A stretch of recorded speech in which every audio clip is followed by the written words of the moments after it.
Olá amigos, sejam bem-vindos a mais um vídeo do meu canal. Eu sou Lucas Knipe, vamos falar sobre o Masters 1000 de Cincinnati, o quinto dia do torneio. A gente teve a primeira parte da terceira rodada do torneio, que foi bem atrapalhada pela chuva, mas deu para concluir tudo, né? Eu não consegui acompanhar tudo até o final, porque caiu para a madrugada, né? O jogo entre o Tommy Paul e o Adolfo Daniel Valerro. Até o momento que eu tava acompanhando, o Valerro tava eliminando o Paul, mas o americano conseguiu buscar a virada. E a gente vai comentar aqui sobre todos os jogos que aconteceram na segunda, pedindo, é claro, para que você deixe seu like, se inscreva no canal, compartilhe esse vídeo e vamos para os jogos. E olha, já começamos com esse jogo em questão. Tommy Paul vencendo o Adolfo Daniel Valerro. O tenista paraguai fez um grande jogo, ela seguiu uma boa atuação, deu trabalho ao americano, mas o Paul, assim, depois de perder o primeiro set, de estar quebra-atrás no segundo, conseguiu encontrar o caminho, conseguiu melhorar o nível dele e conseguiu essa vitória contra o paraguaio de virada, 3-6, 6-3, 6-4, 2 horas e 17 de jogo,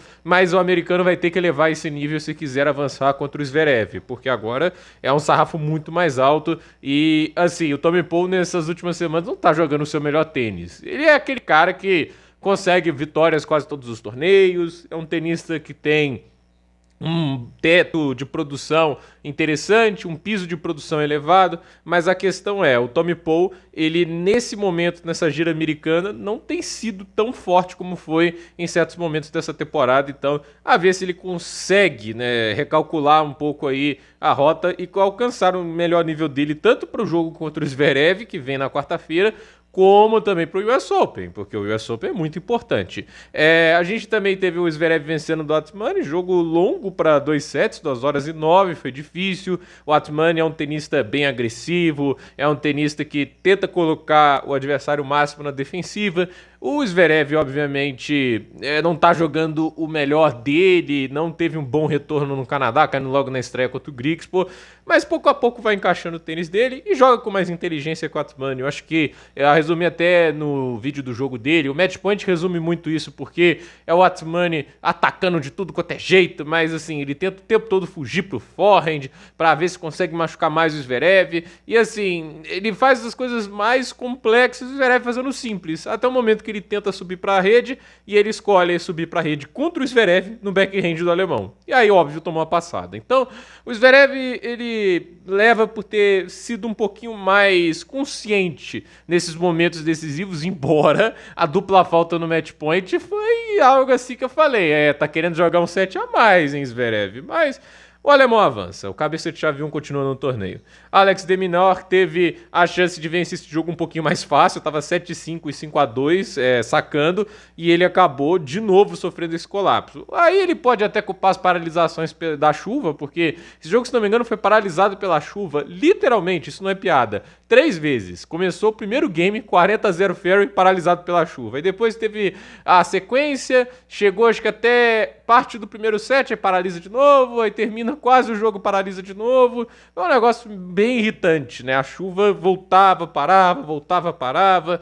E assim, o de Minaur, ele tava muito bem na partida, dominando o jogo, porém, ele acabou tendo uma queda de nível depois da última paralisação, conseguiu se recuperar pro tie-break, fez um bom tie-break, e ele tá tentando se motivar, tá tentando encontrar o caminho de volta, porque realmente pós-Rotterdam é um ano muito aquém do que a gente tá acostumado a ver do australiano, e assim, ele ainda está na disputa por uma vaga ao ATP Finals, ele atualmente é o 9º na corrida para Turim, dá para dizer que é o 8º, porque o 8º lugar é o Djokovic, mas o Djokovic já não jogou ATP Finals nos últimos 2 anos, me surpreenderia muito se ele escolhesse jogar o ATP Finals logo nesse ponto da carreira dele. Eu acho que, inclusive, ano passado era um momento melhor para ele se testar no ATP Finals do que agora. Mas, olhando para o de Minaur, foi uma atuação mais sólida dele. Vamos ver o quanto que ele consegue recuperar o melhor tênis dele, porque assim, é um jogador que é bom ver jogando no seu melhor, e ele não tá no seu melhor já tem um tempinho. O Flávio Cobolli escapou da eliminação contra o Alexander Blok, estava 5-3 de saque para o tenista da Bélgica no terceiro set. E o Cobolli, ele tem esse dom, né, de conseguir escapar de situações dramáticas, e ele conseguiu no 30 iguais uma passada absurda, que a bola entrou 1% apenas, né, 99% fora, 1% dentro, mas aí vale, né? Tipo, se tocou 1% dentro da linha, é 100% boa. E o Cobolli conseguiu ali se safar de mais uma enrascada que ele se mete. Agora ele vai ter que elevar o nível. Essa vitória em 2 horas e 29 contra o Block, 7-5, 4-6, 7-5, ela dá um pouco de confiança, mas ele enfrenta Rafael Roder. E o Roder, a meu ver, é um tenista bem mais perigoso do que o Blocks. Então, vamos ver o que o Cowboy faz. Estou curioso para esse jogo, promete bastante. Arthur Fils venceu o Jiří Lehečka por 2-1. O primeiro set do Fils foi impecável, um dos melhores sets que ele jogou no ano. No segundo set, o Lehečka já elevou mais o nível. O Fils teve a chance de conseguir vencer ali no tie-break, não aproveitou. E o último set, os dois oscilaram muito e quem pagou o preço foi a bolinha e a raquete, né? Porque o Fils, quando ele é quebrado pela primeira vez no set, ele isola a bola lá pro meio do complexo. Aí depois o Lehečka no game seguinte é quebrado pelo Fils novamente, e aí ele quebra a raquete, pisa na raquete. Então assim, os tenistas contaram a frustração em tudo, mas o Fils no final conseguiu sustentar a quebra que ele conseguiu no Lehečka e venceu o jogo por 2-1 e mais uma vez chegando a oitavas de final de Masters 1000. Curioso para esse jogo dele contra o Alex de Minaur. A gente teve o Rafael Roder em 1 hora e 15, trouxe tênis de reserva para esse jogo, né? Chegou para a quadra literalmente ali com uns 4 ou 5 pares de tênis. Eu acho que também é meio uma piada dele, né? Ele sabe muito bem o que estão falando dele nas redes sociais, essa questão dos cadarços que vive estourando, mas a gente tá vendo aí o Roder também jogar um tênis estupendo, né? Você pode gostar ou não do cidadão, mas é inegável que ele joga um tênis absurdo e essa vitória contra o Tabilo é uma demonstração disso, né? 6-2, 6-1. Tabilo completamente perdido no jogo, não sabia se atacava, se defendia. Realmente, assim, o Roder tem uma memória muscular muito boa dos jogos, porque ele sabe exatamente o que ele está enfrentando quando vai enfrentar o Tabilo, quando vai enfrentar o Musetti. Ele parece cada vez mais preparado para enfrentar jogadores que ele já enfrentou anteriormente. Então, baita vitória do Roder. A gente teve o Jakub Mensik vencendo o Rinky Hijikata, resultado já esperado, né? O Mensik é bem mais jogador que o Hijikata, 6-3, 6-4, e o Mensik está nas oitavas de final. Vamos ver esse jogo contra o Tirante. E já tem a confirmação aqui do João Fonseca fora do torneio. Infelizmente, João Fonseca teve uma lesão no abdômen, é o que tudo indica. Não chegaram a falar de lesão, ele sentiu dores no abdômen, por isso eu coloquei no vídeo dores no abdômen. E é isso, dores no abdômen, João Fonseca fora do torneio. É uma pena, mas também eu não vou aqui, ficar 100% surpreso, porque é preocupante esse histórico de lesões que o João tem, né? Já não é a primeira vez no ano que ele tá perdendo torneios por lesão. Ele perdeu Hamburgo por lesão, ele perdeu o início do ano, tipo, os preparatórios da Australian Open, não jogou bem o Australian Open, em fevereiro também, não parecia 100% fisicamente. E assim, para alguém que faz um calendário mais cadenciado, isso é preocupante. Não tem como a gente ficar falando que é normal, porque não é. Até porque, se a gente for comparar, os outros rivais da nova geração têm conseguido jogar mais tempo e eles têm conseguido lidar melhor com esses problemas físicos. E olha que a gente está falando no meio disso tudo do Fils, que teve uma lesão que o tirou de quadra por 8 meses.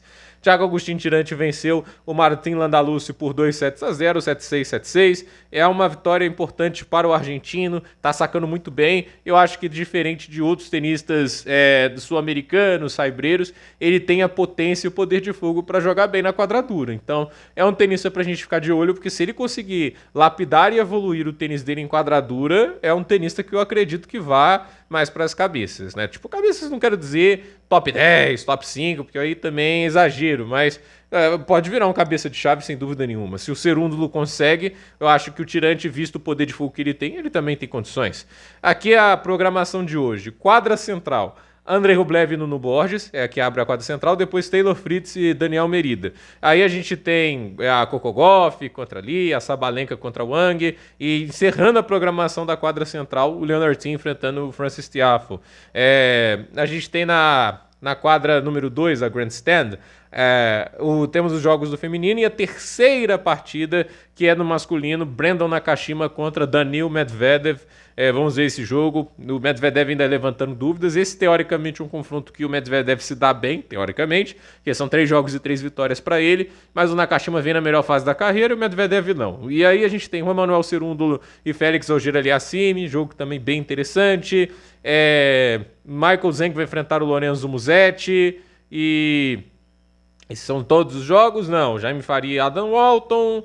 E tem muitos jogos de dupla hoje, inclusive Orlando Luz e Rafa Matos, que foram campeões em Montreal. Então, assim, temos esses jogos programados para simples no masculino. E aqui a gente coloca em draw só pra gente ter uma ideia de como que tá o torneio. Olha só, já temos a vaga nas oitavas de final para Zverev e Tommy Paul. Rodar enfrenta o Koboli, Tirante enfrenta o Menzik, Fios enfrenta o Deminaur. Agora a gente tem aqui Fritz e Mérida. O Fritz, se vencer, pode enfrentar o Christopher O'Connell, a mesma coisa vale pro Mérida.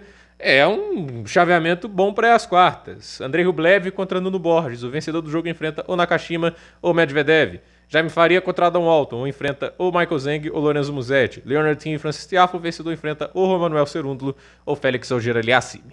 Então, gente, por esse vídeo é isso. Dúvida nos comentários, deixe seu like, se inscreva no canal, compartilhe este vídeo e até o próximo vídeo.